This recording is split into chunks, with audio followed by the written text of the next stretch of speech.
వ్యాప్తంగా monkey pox కేసులు ఉనికిని చాటుకుంటున్న నేపథ్యంలో కేంద్ర ప్రభుత్వం అప్రమత్తమైంది. ప్రపంచ దేశాల్లో ఎంపాక్స్ కేసుల విస్తృతిని నిశితంగా గమనిస్తున్నామని వెల్లడించింది. ఎంపాక్స్ ను ఎదుర్కొనేందుకు సన్నద్ధంగా ఉన్నామని, నియంత్రణకు అన్ని చర్యలు తీసుకుంటున్నామని కేంద్ర వైద్య ఆరోగ్య శాఖ స్పష్టం చేస్తుంది.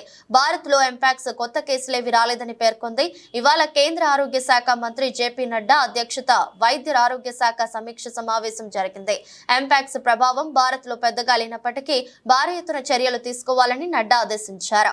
అన్ని ఎయిర్పోర్టులు, హార్బర్లు, సరిహద్దుల వద్ద వైద్య బృందాలను ఏర్పాటు చేయాలని, ఎంపాక్స్ ను నిర్ధారించే ల్యాబొరేటరీలను సిద్ధం చేయడం, మంకీ పాక్స్ ను గుర్తించడం, ఐసోలేట్ చేయడం, చికిత్స వంటి అంశాలకు తగిన ఏర్పాట్లు చేయాలని దిశానిర్దేశం చేశారు.